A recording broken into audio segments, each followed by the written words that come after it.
Good morning, good morning, good morning. Welcome to another episode of On the Couch with Creatives, the podcast for creative professionals everywhere.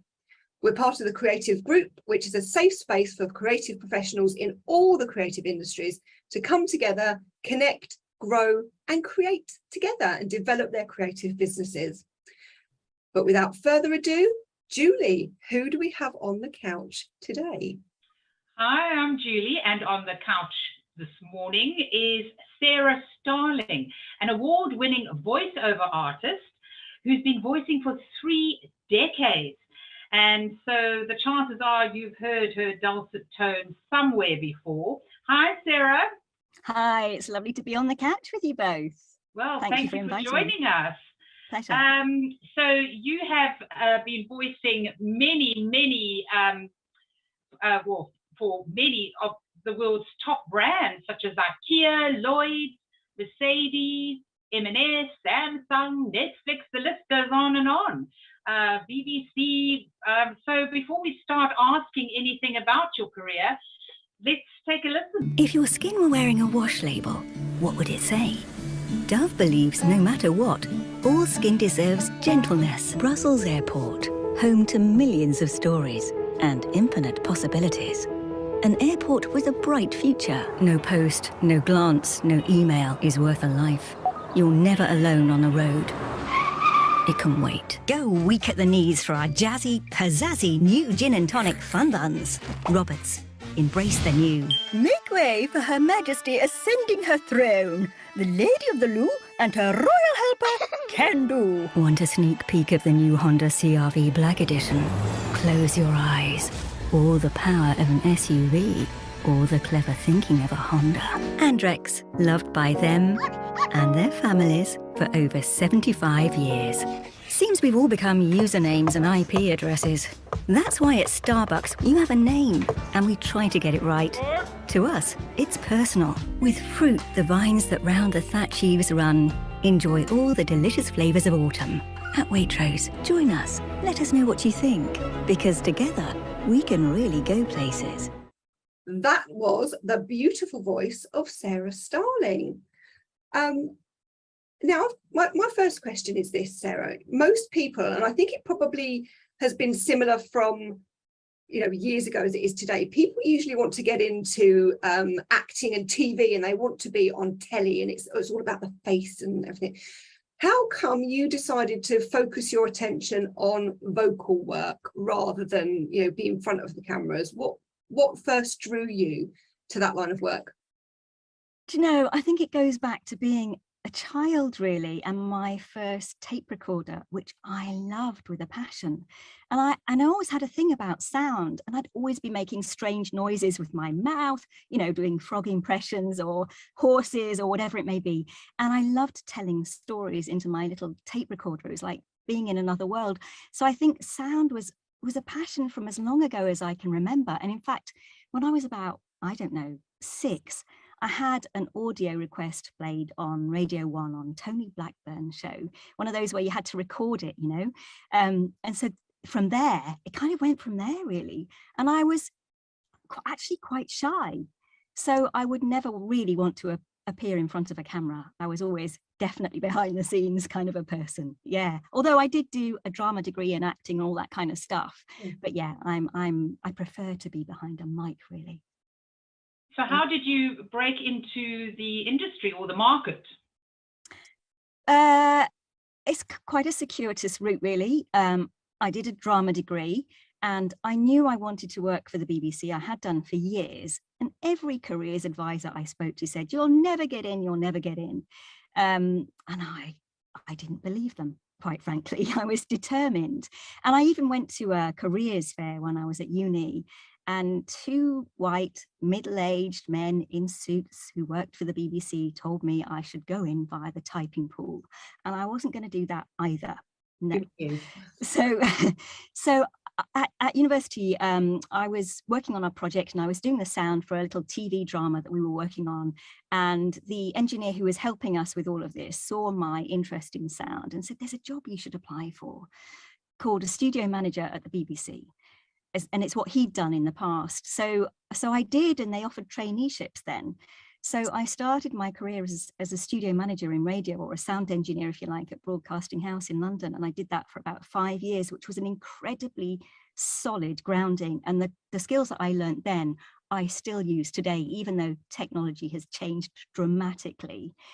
But equally, I always knew I wanted to be the other side of the mic. And it was a chance meeting with a friend at a wedding, actually. She was working for the BBC as an announcer and a channel director, which meant basically not just doing the announcing between programmes, but transmitting the entire channel, playing out all the interstitials between the programmes, directing news bulletins, etc., etc. And I thought, I fancy that job. And she was looking to return to Radio 4 as an announcer, and I was a studio manager for Radio 4. So I gave her some tips, she gave me some tips, and we kind of swapped jobs. Wow. Yeah, and so I worked for the BBC in telly and also radio for about, I don't know, 15 or 20 years, and then made the leap. So Wow. yeah. And how did you progress? I say progress through the ranks, I suppose, because in that era it was quite a male dominated, you say, sort of white men in suits. Did you ever find, once you went through the door, was it difficult to move on, or once you were in doing it, did it just naturally progress? Well, interestingly, on the studio manager course that I was on, the majority were female. There were only 3 men. So whether at that point they were trying to redress the balance, I'm not sure. And yes, it was quite difficult to break out. I remember somebody saying to me, if you don't make a change within 5 years, you'll be stuck. And I knew I didn't want to be stuck, so I made a change in exactly 5 years. So yeah, I think there is a danger that you become pigeonholed. And I remember when I did make the leap and I had a leaving party, some of the producers, women's hour producers and so on, were like amazed that I could actually do something else. They obviously didn't imagine that anybody as a studio manager could do anything else. So yeah, I think there's probably that danger in any big organization, really. People don't know what you're capable of. And even in my industry as a voiceover artist, people tend to pigeonhole you, and you have to gently push at the edges so that you can, expand your range and show people what you can do. So why did you decide to leave the BBC and go freelance? Because obviously you eventually did and went freelance. Yeah.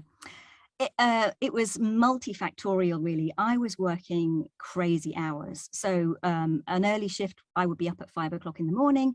A late shift, I'd be falling into bed at 3 o'clock in the morning. And I knew that my body could not do that forever.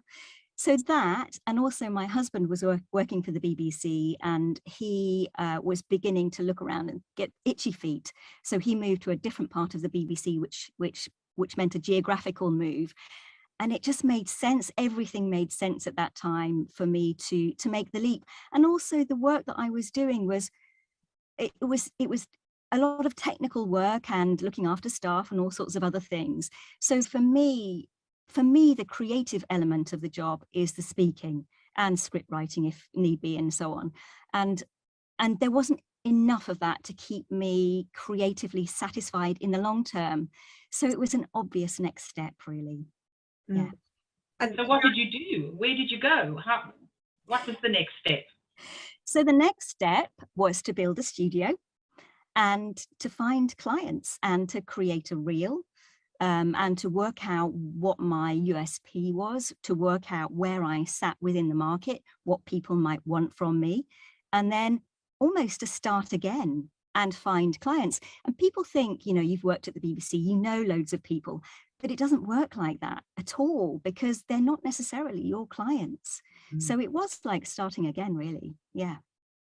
Yeah, it's hard, and one of the hardest things about being self-employed, that I know full well, and so does Julie, is that you have to do everything yourself. It's not just providing the wonderful service that you provide. You have to be your own marketeer, your own accountant, your own accountability buddy, your own boss, and all those things rolled into one. And it can be really hard, especially the self-promotion, if you're not that type of person, and because it freaks me out. I'm great at doing it for my clients. My clients have fantastic videos, and I can talk them through the marketing process, and they go away with a plan. They're really happy and it's all hunky-dory. But when I try and apply that to myself, it's like, I can't do it. What's the matter with me? It just is. It is hard, isn't it? It is hard. It is hard. But I remember, I'm not one for cold calling. I hate it myself. So I really don't like doing it. And I don't tend to do it. I tend to do things by email and voice message now. But then you had to pick up the phone. And I remember picking up the phone and calling people and literally running around the house afterwards going, ah, to try and unwind afterwards. I'm not a silly person either. I'm a talk to people and exchange stories and listen. Yeah, I'm not a silly person. So how did you pick up all these huge, big clients? Time, patience, hard work, a lot of research. Just hard work, really grafting. And like I say, doing my research, working out where I fitted in the market, agents, online agencies, and getting a reputation, I guess, for being trusted and reliable and doing a good job, and people spread the word. So yeah. Well, you're obviously well established now. So does that mean you don't have to phone around? Do they call you? It's a mixture. No, I never stop marketing. I never stop looking for new clients, because you can't afford to put all your eggs in one basket. And as we know, after the last few years, circumstances change. Businesses close, they move on, people retire. So I will never stop marketing. And also, it's always nice to work with new people, to work with passionate creatives who are doing things they love. And you think, actually, I'd really like to work with you. So I think about who I might like to work with. And I look at what people are doing on LinkedIn and on their websites. And I think, actually, I think that we could potentially work together. I think I have something that might complement what you're doing. And I like your ethics and all that kind of thing. So no, I never take anything for granted, ever. And I never stop working hard. Yeah, and it is hard work. And I say we met, didn't we, Sarah, on LinkedIn? I started seeing your post. I can't remember how you appeared in my feed, and algorithms are still a bit of a mystery to me, I have to admit. But I'm really glad you did, because we just got chatting and got to know each other, and the relationship grew from there. And LinkedIn is wonderful for that. I've met so many great people on LinkedIn, and working for yourself though does have certain benefits. I mean, it is hard, but it does have certain benefits, doesn't it? Because you get to work with the most wonderful people in your home, like Posy the studio dog. We're going to show a picture. Yeah. Oh, I wouldn't be without Posy the studio dog, because obviously when I was working at the Beeb and I worked all of those crazy hours, there was no way we could ever have a dog. And I remember somebody asking me years ago, if you were going to give a piece of advice to somebody who was just starting out as a voiceover artist, what advice would you give them? And I said, tell them to get a pet. Because actually it can be quite a lonely existence. You're in a small box talking to yourself endlessly. You might have clients on the end of the line. You might be directing yourself. And as you've said, you're doing your own marketing, your own accounting, and so on. And occasionally you'll go to another studio, but a lot of us work from our own studios. So actually you need some structure to your day, and you need some company. So something furry is definitely a good thing. And let's face it, Posy has immaculate hearing, which is very handy. But what happens when you're in the middle of recording and Posy barks or does something else? What do you do? Yeah, she's nowhere near the studio when I'm recording. Yeah. Yeah. Good yeah, exactly. We have ways and means. So yes, it's never an issue. Oh, bless her. She's just so gorgeous, though. She really is. We've talked about some of the clients that you have, but I mean, Sarah, you have got a huge vocal range, but I know it now, and you did pop up on my TV the other day. I can't remember what commercial it was, but oh my God, that's Sarah! She's on my TV. I got really quite excited. I was bouncing up and down. But we're going to just play a clip now of your comedy reel with some characters that you voiced, because it is really rather marvellous. So take a listen to this. You were right. I would rather have had a camera up me bum. How about trimming that fringe, Susan? Just cut off a bit more than usual. Do it. Be brave. And so I did. Snip. Bugger. My parents are such brain donors. Fact. And Mum keeps telling me I need to get out for some fresh air. She says I'm going to end up getting rickets if I don't see daylight soon. But to be honest, I'm fine with that. And anyway, it gave me an interesting angle on TikTok. Has anyone taken the dog out? Brian, did you take Craddock out? No. Did you take him out this morning, Jane? No. Well, 4 cats had sex on our lawn last Thursday night. Together. It was like a feline orgy. I whittled away many lonely hours watching that spider on his travels. He looked ever so jolly for a spider. It's about time I had some luck in love, though. I've been going to waste all these months, stuck here in this flat with only the goldfish for company. And let's face it, she gives very little back. The advert said if I spray this perfume on, I'll waft like a princess into a magical world and I'll go to a ball. She's 82 and she's still got the banter. Her last tweet just said, honk if you're horny. Dog, I told the fella that it was green bin day. How the hell can I make that sound a urine? I mean, what am I gonna do? Put on my best Marilyn Monroe voice? Deliver it in a song? Happy green bin day, Mr. Dishy neighbour, with your good legs and nice bum. Happy green bin day to you. She said she was mortified when she found out she was expecting a game. Said she thinks this one may have been conceived that day in January when her broadband went down. And without Netflix, what else were they going to do? I said, in future, dear, leave your nipples at the door. Everybody wants job advice from me. I really want to be an air hostess. I've always fancied being an air hostess. There she was, La Jenkins in all her enormous glory, waddling her way into Sainsbury's. I knew instantly it was her. She is unmistakable. That colossal rump of hers was trailing behind her like a reluctant donkey.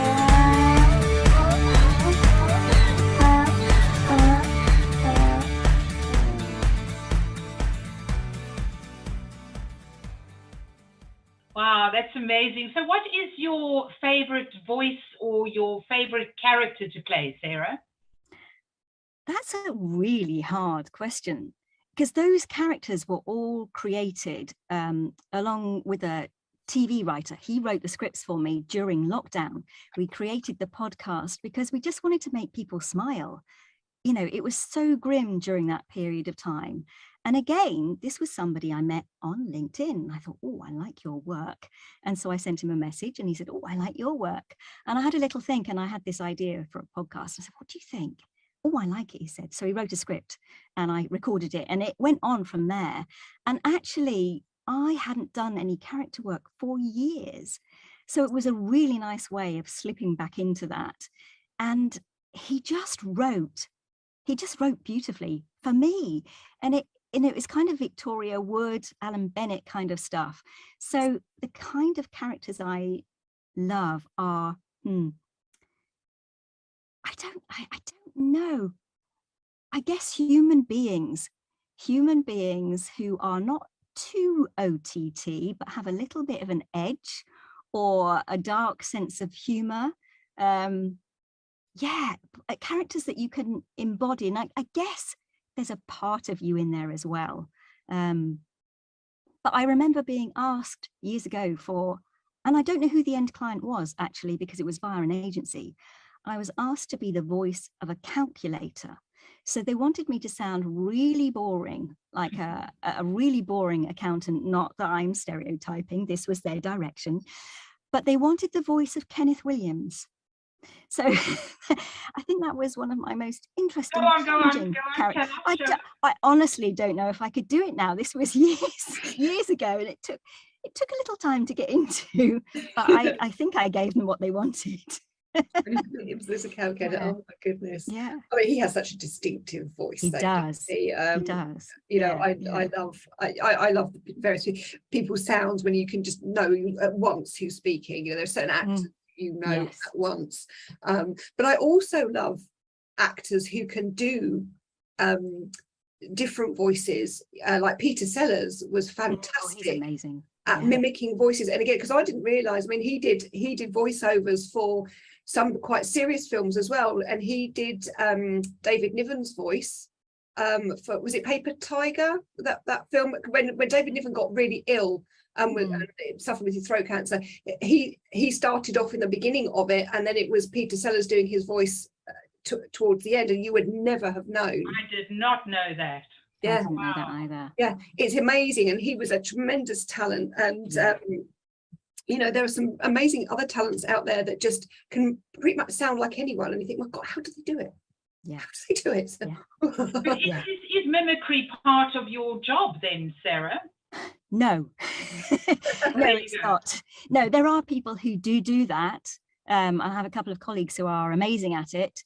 It's not something I do. I have on a very rare occasions, but it's not something that I tend to do. No. So we won't be hearing any boring calculators. Not unless a client would like one. No. When in your bio, it was, again, I laughed out loud because you said, you know, you've everything, you know, including a voice of a defibrillator. What does a defibrillator sound like? So, maybe that's slightly misleading, but yeah, it's you know, those devices you get that basically restart your heart, so you see them all over the place. So there's a voice in there that will instruct you on how to use it. So pretty vital, really, because you know, you don't ever do homework in how to use a defibrillator. You just know that, you know, if there's a time when you have to use one, you hope that there will be instructions, and in a moment of panic you don't want to have to read things, so there is a voice that will guide you through it. And you are that voice. Yes. Oh, that's really good, because it is, I mean, I've been trained into using defibrillators. I was a trained first aider when I used to work for Disney, and I carried it on, and I got trained in child first aid when my son was born, because I think you can never be, I'd never want to not know what to do if something happened, especially you know, with a baby or a child, because you know, they're different. And I learned that through Disney with doing the whole sort of CPR, and how different it is to do it on youngsters and children as it is to do on an adult, you know, sort of big heavy overweight man kind of thing. And it's things that you don't necessarily think about, especially in the films. You know, people are pumping away and it all looks really easy, but if you're having to perform manual CPR on somebody who is very big and very overweight, it's going to nearly kill you to try and keep that heart going. So they are very, very important, and we should have more of them everywhere, because they do save lives, don't they? They really do. Absolutely. Yeah, really important. Yeah, in fact, we just raised funds for another one in our local park, so It's fantastic. We have been showing, obviously, Sarah's details are going across the screen, and do check out her Life's a Gas podcast. Not like I called it gaslighting in the rehearsal just a minute ago. Not gaslighting. Not gaslighting. It's not gaslighting. Life's a Gas podcast. Sorry, I had to mention that.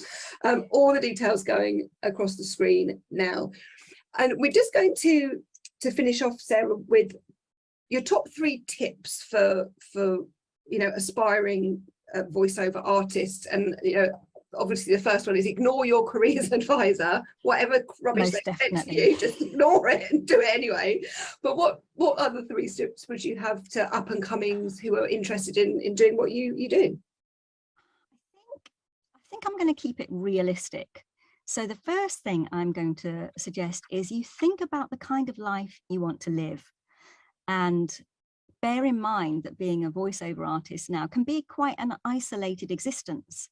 And if you're working from your own studio, you can be spending quite a lot of time on your own, and that really doesn't suit some people. So just have that in the back of your mind and listen to your gut instincts. that's the most important voice you need to listen to. The second tip is to do your research.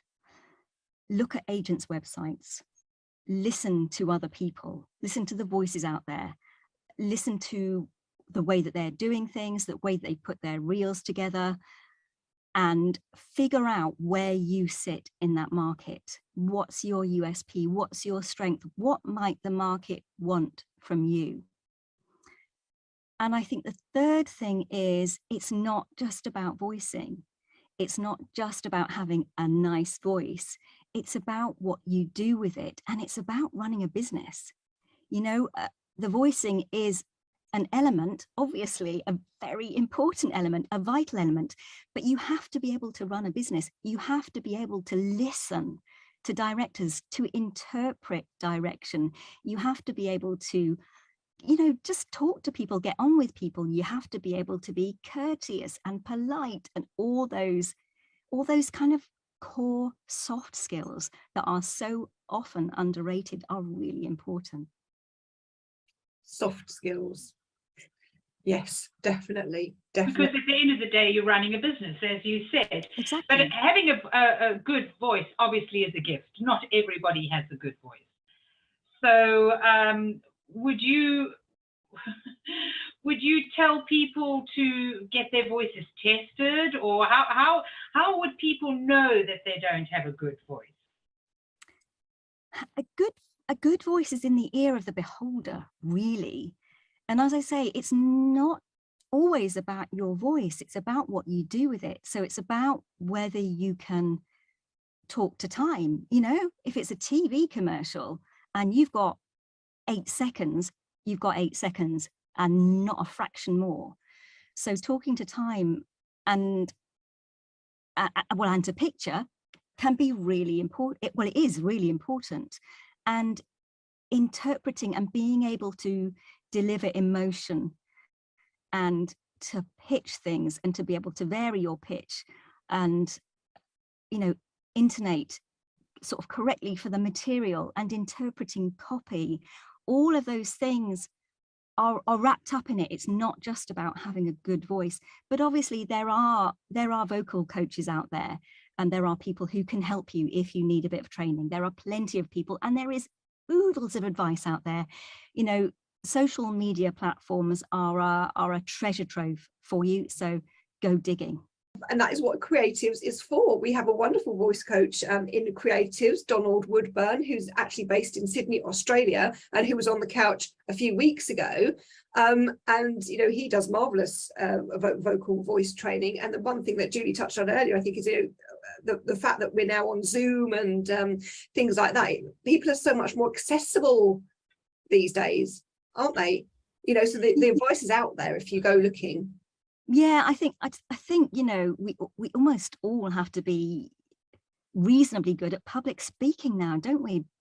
As you say, thanks to Zoom and, you know, networking and, you know, all of that stuff, we all have to be able to deliver some kind of pitch or speech or hello, I'm so-and-so, and be able to contribute in perhaps slightly unnatural ways, now that we have all this technology and we're making use of it. Yeah, I mean, the kids coming through college, they are being taught now, I mean, and in media especially, and I'm really glad, because for me, I found things tough when I was starting out, and some kids now, and I hear it bandied about, and it really gets on my nerves. They're like, oh, get a kid to do it, they'll do it for nothing, it's the exposure, blah blah blah blah.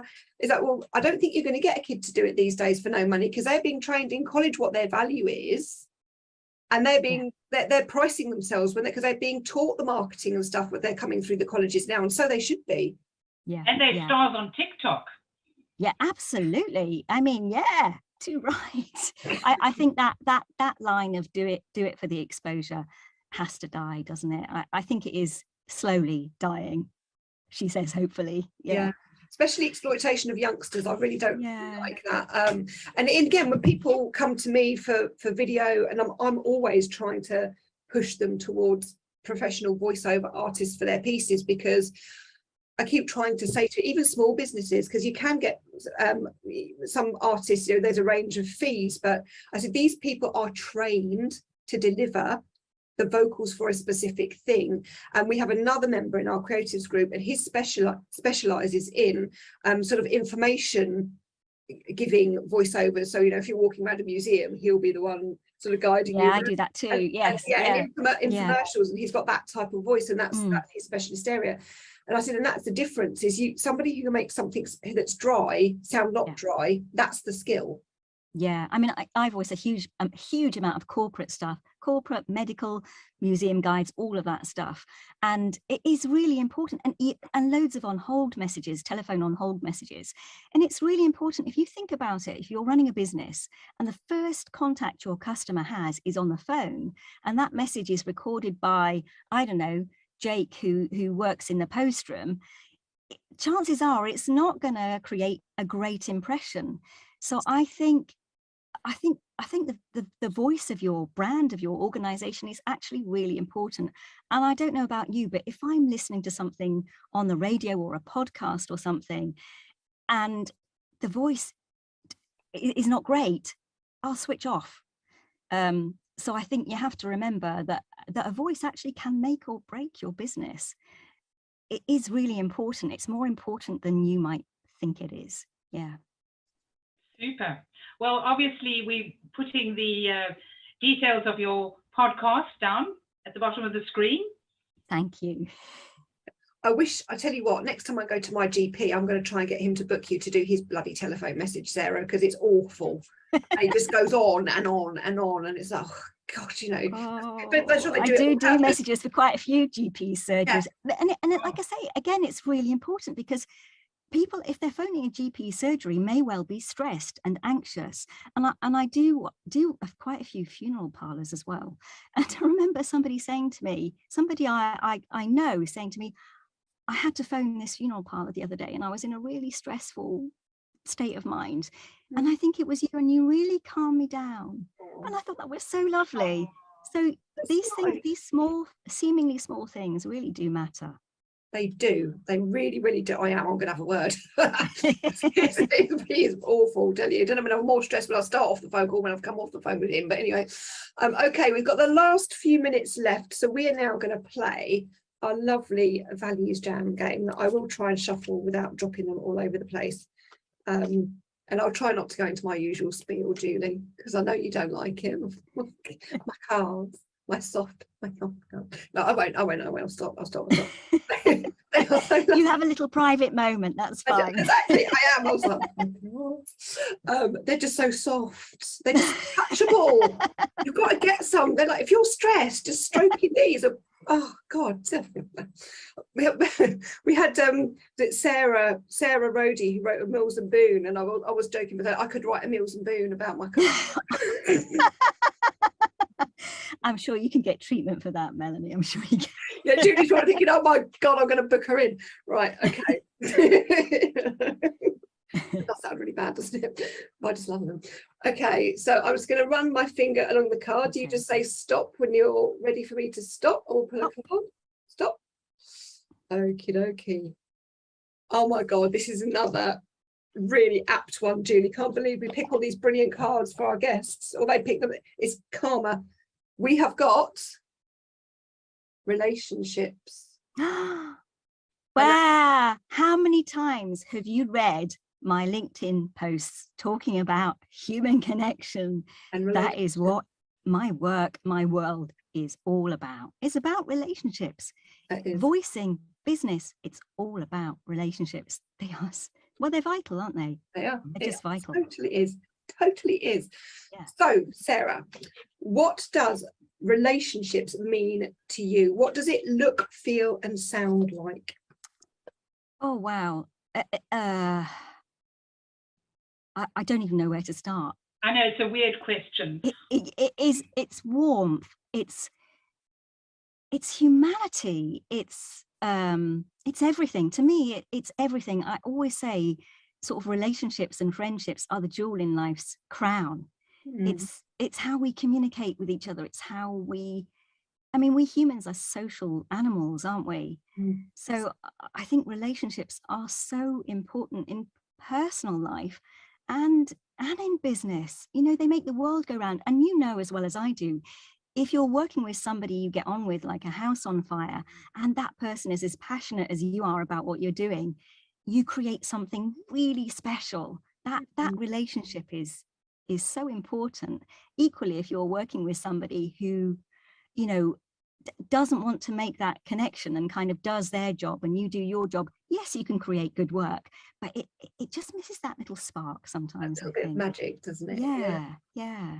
To me, I kind of, being very visual, I think of relationships when we're talking about this, because again, I'm seasoned at this now, Julie and I've done this so many times, but to me, it's like a babbling brook on a sunny day, that sort of running through that connectivity of life. And, you know, babbling brooks babbling over just sounds really happy, you know, and that's kind of what it looks like to me. That must sound really weird, but it doesn't sound weird. No, it doesn't sound weird, because I'm seeing a globe.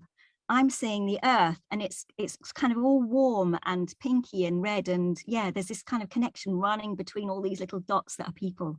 So yeah, I get it. Yeah. Wonderful. What about you, Julie? What does it mean to you? No, don't put me on the spot here. All right, I won't then. Babbling brook. I know. I need to dip my feet in a babbling brook. It's so warm here. It is very warm today. Yeah. What do you think? We'll have one last question, then we'll wrap up. But how do you think stronger relationships could improve the world? Well, there's a big question. There's a big question. Program.